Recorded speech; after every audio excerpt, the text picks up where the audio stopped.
The fluorescent lights hum in the underground bunkers beneath Tokyo's Imperial General Headquarters. It's 8:30 a.m., August 6th, 1945, and the humid summer air carries the weight of a nation at war for nearly 4 years. Staff officers in sweat-stained khaki uniforms bend over communication boards, plotting pins on massive wall maps that show the shrinking perimeter of the Japanese Empire. General Anami, Japan's war minister, strides through the corridors with the bearing of a career soldier who has never known defeat. At 58, his weathered face carries the confidence of a man who believes absolutely in Japan's divine destiny. The morning briefing should be routine. Overnight reports from garrison commanders across the home islands, updates on the massive Ketsugo defense preparations designed to make any American invasion so costly that the enemy would sue for peace. But something is wrong. The communication board for the Chugoku military district shows nothing. No morning reports from Hiroshima's 2nd General Army headquarters. No updates from the 400,000 civilians and military personnel in Japan's 8th largest city. The operators twist their radio dials, hearing only static where there should be the familiar crackle of field reports. "Sir," a young communications officer stammers, sweat beading on his forehead despite the underground cool. "We've lost all contact with Hiroshima. All military frequencies, all civilian radio. Everything went silent at approximately 8:15 this morning." Anami's dark eyes narrow. In 4 years of total war, entire cities don't simply vanish from the communication grid. Not cities with major military headquarters. Not cities that were, just hours ago, reporting normal defensive preparations. What force on earth could instantly silence 340,000 people?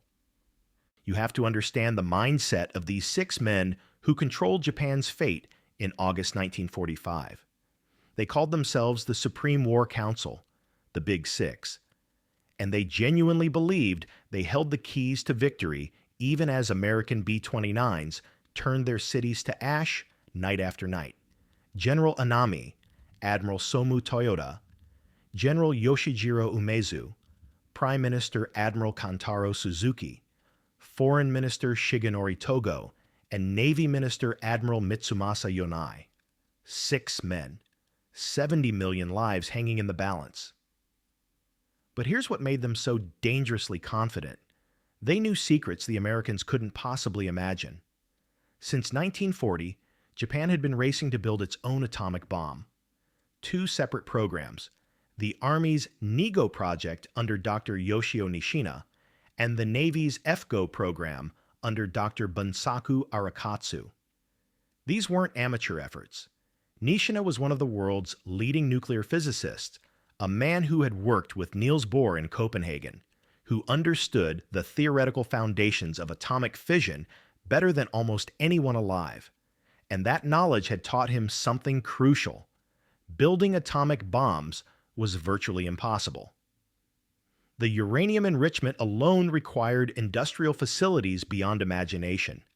Massive electromagnetic separation plants, thousands of tons of uranium ore, electrical power consumption that would drain entire regions.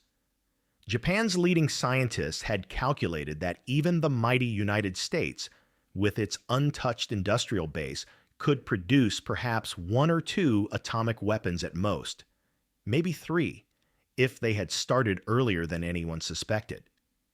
So when the morning reports began filtering in, scattered, contradictory, barely believable, the military leaders dismissed them with the confidence of men who possessed superior knowledge. A small number of B-29s attacked Hiroshima with a new type bomb, read the first coherent report from a reconnaissance plane. Considerable damage observed. Admiral Toyoda, chief of the Naval General Staff, barely looked up from his strategic maps. Considerable damage from a few bombers. He had survived the massive B-29 raids that had already destroyed 42 major Japanese cities. Probably a concentrated incendiary attack. The Americans are getting more efficient. But as the hours passed, the reports grew stranger. Train schedules to Hiroshima had been indefinitely suspended. Military communications remained completely severed.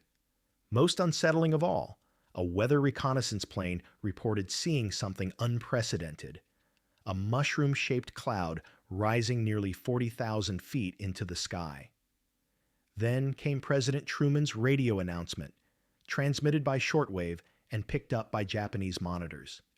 16 hours ago, an American airplane dropped one bomb on Hiroshima, an important Japanese army base. That bomb had more power than 20,000 tons of TNT. It is an atomic bomb. The silence in the Supreme War Council meeting room was deafening. General Anami finally spoke, his voice carrying the studied calm of a career military officer. The Americans are engaged in psychological warfare. Even if they have developed some form of atomic device, the technical requirements make mass production impossible. Our own research confirms this. Toyota nodded grimly. If the Americans possessed an arsenal of such weapons, they would have used them months ago. This is clearly a desperate gambit. Perhaps their only such device. What they couldn't know was that their scientific expertise had become their greatest weakness. Their atomic research had taught them exactly how difficult the task was, but it had also blinded them to American industrial capabilities they couldn't fathom. The Manhattan Project had employed 130,000 workers across multiple states, consumed more electricity than entire nations, and represented the largest secret industrial undertaking in human history. The Japanese military leaders were making decisions based on what they knew was possible, but they were fighting an enemy that had redefined the possible itself. As August 6th turned to August 7th, as the first horrifying details began arriving from investigation teams rushing toward Hiroshima's ruins, these 6 men clung to their certainty with the desperation of drowning sailors grasping debris. They had no idea that their entire world was about to change forever. What happened next would shatter not just their military strategy, but their fundamental understanding of warfare itself. Dr. Yoshio Nishina had seen the theoretical calculations. He understood better than almost any human being alive what an atomic bomb could do in theory. But theory and reality are separated by a chasm that can only be crossed through direct experience. And on August 7th, 1945, Nishina crossed that chasm. The train journey from Tokyo to the ruins of Hiroshima took 11 hours through a landscape that seemed increasingly surreal. For miles before reaching the city, Nishina could see trees stripped of leaves, telephone poles snapped like matchsticks, and a strange, acrid smell that burned his nostrils. Then the train stopped. The tracks ahead had been twisted into impossible spirals by forces that defied comprehension. Nishina walked the final 5 miles into what had been Hiroshima. Nothing, absolutely nothing, had prepared him for what he found. Buildings hadn't just collapsed, they had been vaporized. Human shadows were burned permanently into concrete walls, the ghostly outlines of people who had been walking to work when 8:15 a.m. became the last moment they would ever experience. The hypocenter, where the bomb had detonated 1,800 feet above ground, was a perfect circle of absolute destruction extending for miles in every direction. Most haunting of all were the survivors. Nishina, a man who had dedicated his life to the pursuit of scientific knowledge, found himself face to face with radiation sickness, a phenomenon that existed only in theoretical physics papers until that moment. Victims whose skin was literally falling off their bodies, people vomiting blood, hair falling out in clumps, the walking dead stumbling through ruins that looked like the surface of an alien planet.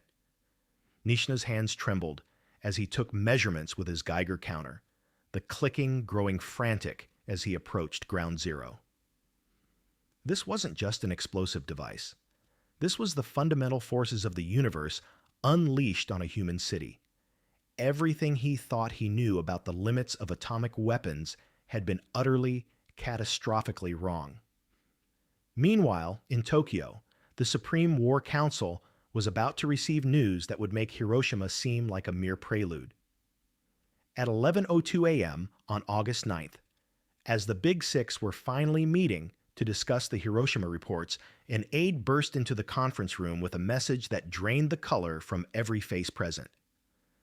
Nagasaki has been attacked with another atomic bomb. The room fell silent, except for the sound of Admiral Toyoda's pen clattering to the mahogany table. Another bomb.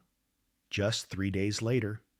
In that moment, every assumption the Japanese military leadership had clung to disintegrated like paper in flames. If the Americans had 2 atomic bombs, they could have 3, or 10, or 100. The entire foundation of Japan's defensive strategy, bleed the Americans so severely during the invasion that they would negotiate, had just become meaningless. Why would America invade when they could simply erase Japanese cities from existence one by one until nothing remained but radioactive wasteland? But even faced with this apocalyptic reality, General Anami couldn't surrender his vision of honorable death over dishonored survival. Would it not be wondrous, he asked, his voice carrying an eerie poetry, for this whole nation to be destroyed like a beautiful flower? The other council members stared at him in stunned silence. Here was a man so committed to the warrior's code that he would choose national extinction over national surrender. In his mind, there was something pure, something aesthetically perfect, about Japan disappearing in atomic fire rather than bowing before foreign occupiers. But reality was about to intrude in the most devastating way possible. On August 10th, the Japanese military captured an American fighter pilot named Marcus McDilda, shot down 2 days after Hiroshima. Under interrogation, which included torture, McDilda provided information that would finally shatter the Japanese military's resistance. The problem was, McDilda knew absolutely nothing about atomic bombs. He was a conventional fighter pilot who had never been briefed on nuclear weapons. But faced with torture and desperate to survive, he told his captors what he thought they wanted to hear, embellishing every detail he could imagine. The Americans, McDilda claimed, had over 100 atomic bombs. They could drop 3 per day.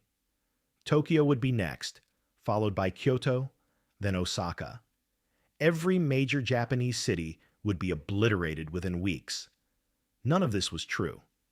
In reality, the United States had exactly 0 atomic bombs remaining. The next weapon wouldn't be ready until late August, and production was painfully slow. But McDilda's desperate lies contained just enough technical-sounding detail to be believable to interrogators who were grasping for any information about this incomprehensible new weapon. When McDilda's fabricated intelligence reached the Supreme War Council, it landed like a final, crushing blow. War Minister Anami, the man who had spoken so poetically about national destruction, stood before his colleagues with the weight of absolute defeat in his voice. 1 atomic bomb, he read from the interrogation report, could destroy 6 square miles, equivalent to 2,000 B-29s each, armed with 300 conventional bombs. The Americans appear to have 100 atomic bombs. They could drop 3 per day. The next target might well be Tokyo. The room was silent, except for the sound of Admiral Suzuki's labored breathing. These men had commanded millions of soldiers, had orchestrated campaigns across the Pacific, had never known defeat. But they were facing a weapon that made their military expertise as obsolete as samurai swords in the age of machine guns. Still, incredibly, they remained deadlocked. 3 votes for surrender. 3 votes to continue fighting even against atomic annihilation. It would take an intervention unprecedented in Japanese history to break the stalemate. Just before midnight on August 9, 1945, something happened that hadn't occurred in over 1,000 years of Japanese history. Emperor Hirohito, the living god who traditionally remained above earthly decisions, entered a conference room and personally broke a government deadlock. The scene was unprecedented and surreal. The 6 members of the Supreme War Council, along with Baron Kichiro Hiranuma, knelt in formal positions around a polished table. The emperor, small in stature but carrying the weight of divine authority, spoke words that would end not just a war, but an entire way of thinking about warfare itself. "I have given serious consideration to the situation at home and abroad," Hirohito said, his voice barely above a whisper. "We must bear the unbearable and suffer what is insufferable." In that moment, Japan's military leaders faced the ultimate choice between honor and survival. Some, like Prime Minister Suzuki, accepted the new reality. Others, like General Anami, chose a different path. On August 15th, hours before the emperor's surrender broadcast, Anami performed ritual seppuku in his home. He died as he had lived, according to the warrior's code that atomic weapons had rendered obsolete. His final poem, written in his own blood, spoke of loyalty to the emperor and regret that he could not serve longer. He never acknowledged that the world had fundamentally changed. But perhaps the most tragic figure was Admiral Toyota, who had so confidently declared that Americans couldn't have many atomic bombs. After the war, when the full scope of the Manhattan Project was revealed, when he learned that American industrial capacity had accomplished what Japanese scientists considered impossible, Toyota reportedly spent hours staring at photographs of Hiroshima and Nagasaki in complete silence. The atomic bombings didn't just end World War II. They marked the end of an entire military philosophy based on honor, sacrifice, and conventional warfare. Modern military planners study this story not just as history, but as a warning about the dangers of cognitive blindness in leadership. How expertise can become a prison. How professional knowledge can prevent leaders from recognizing revolutionary changes. Today, as we face our own technological revolutions, artificial intelligence, cyber warfare, space-based weapons, the story of Japan's military leadership in August 1945 remains painfully relevant. It reminds us that the greatest military disasters often come not from external enemies, but from internal inability to adapt to new realities. The Japanese military couldn't believe America's atomic bomb devastating power because they had convinced themselves it was impossible. Their scientific knowledge, their professional expertise, their cultural confidence, all became weapons used against them. Sometimes the most dangerous enemy is the certainty that you understand the rules of the game, even when someone else has already changed them forever.